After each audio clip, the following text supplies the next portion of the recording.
بسم الله الرحمن الرحيم، والصلاة والسلام على أشرف المرسلين. اضغطوا إعجاب واشتركوا ليصلكم كل ما هو جديد. يعتبر يانيس ماسولين أحد أبرز المواهب الجزائرية الشابة والموهوب الصاعد في عالم كرة القدم، حيث يعد خامس لاعب جزائري ينتقل إلى نادي إنتر ميلان بعد كل من عنتر يحيى، سفير تايدر إسحاق بالفوضيل، وعلي مهدي مغلوط. علي مهدي مغلوط هو اللاعب المنتقل حديثا إلى الإنتر، وهو شاب يلعب في صفوف نادي الإنتر للشباب، هو جناح أيمن. المهم نعود إلى ماسولين. مولود في 20 سبتمبر 2002، أثار ماسولين اهتمام أندية بارزة مثل أودينيزي الإيطالي، ايندهوفن الهولندي، وفي الريال الإسباني.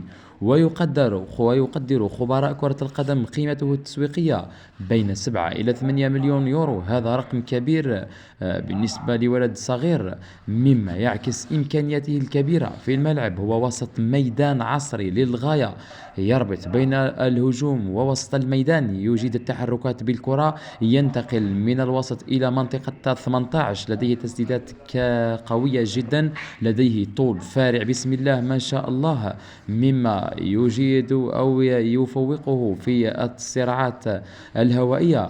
ارتباطه بالجزائر: يتميز ماسولين بحبه العميق لوطنه الجزائر، حيث عبر في أكثر من مناسبة عن حزنه وتأثره عندما يشاهد منتخب الخضر، مؤكدا على حلمه في قيادة الجزائر نحو الفوز بكأس العالم.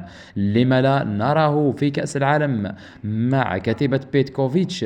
الاهتمام الإعلامي: في مارس الماضي تم الحديث عن إمكانية استدعائه تمثيل الجزائر، لكن الاتحاد الجزائري أثار متابعة أدائه أو تابع أداءه مع إنتر ميلان. سيتابع أداءه مع الإنتر ميلان في الموسم المقبل أو الصيف القادمة، لأنه سينتقل من مودينا الإيطالي المتواجد في السيري بي إلى إنتر ميلان الذي يلعب في السيري آ الكالتشيو الدرجة الأولى.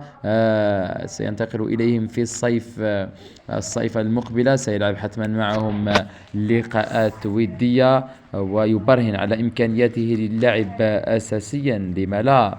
ماسولين هو موهبة فذة ستقول كلمتها في أوروبا أو في الكالتشيو مع إنتر ميلان إذا أتيحت لها الفرصة، ولما لا يقول كلمته أيضا مع المنتخب الجزائري.